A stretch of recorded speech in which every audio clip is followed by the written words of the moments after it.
Welcome, I tell stories.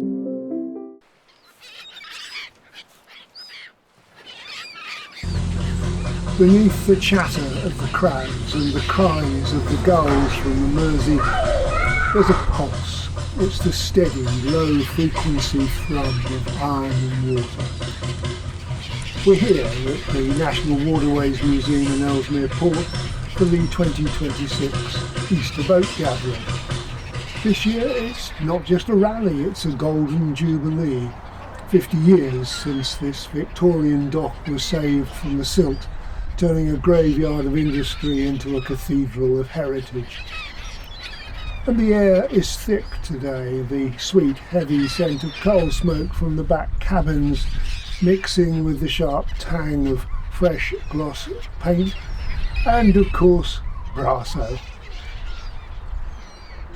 Look at the basin. 40 historic narrowboats have made the pilgrimage down the Shropshire Union, their brasses polished until they scream at the sun. They sit low in the water, heavy with history, their hulls cutting through the reflections of the old warehouses.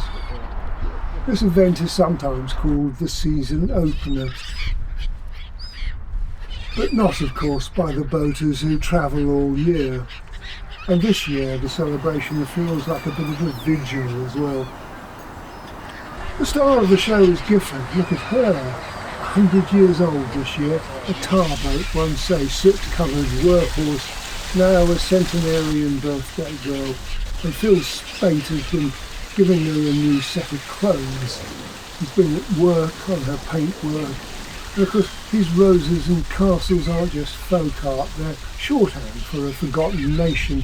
These bright reds and yellows, the stylised bridges and green-white tars, they were the boaters' defiance against the grey grime of the Industrial Revolution. To stand on the counter of a boat like Gifford is to hold hands with the ghosts of the 1920s, and to steer her behind a horse down the canal as David Ray and his family demonstrated despite the high winds of the weekend, is to experience something quite new. So when you see a boater today, windlass in hand, leaning into a lock beam, they aren't just playing at it, they're practicing living archaeology.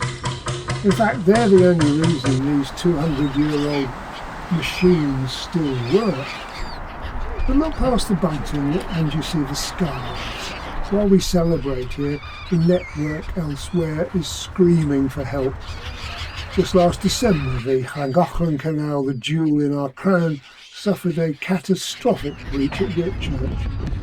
Imagine the horror, the embankment giving way in the dead of night, 13 million litres of water cascading into a farmer's field in a matter of hours.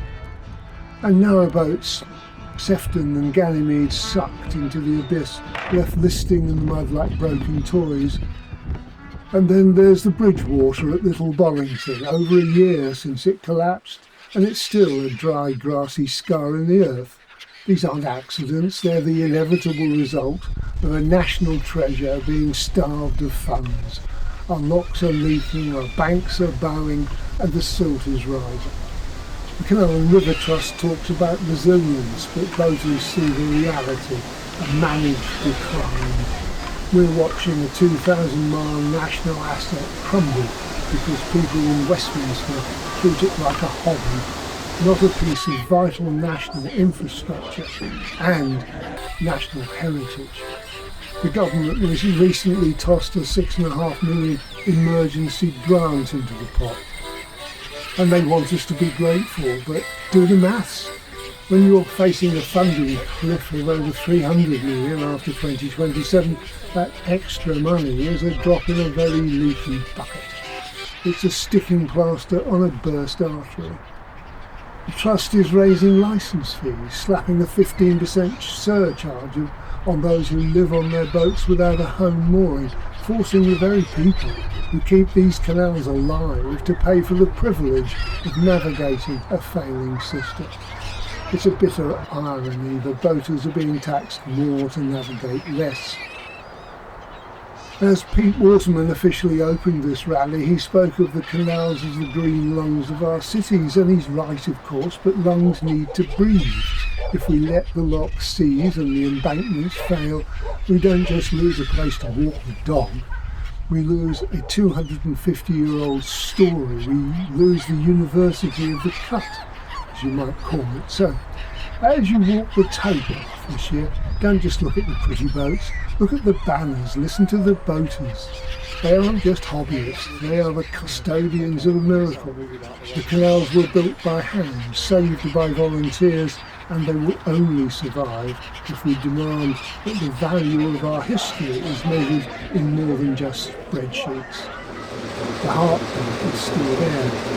Thump, thump, thump, thump. It's getting fainter, and the boaters are the only ones who can keep it beating.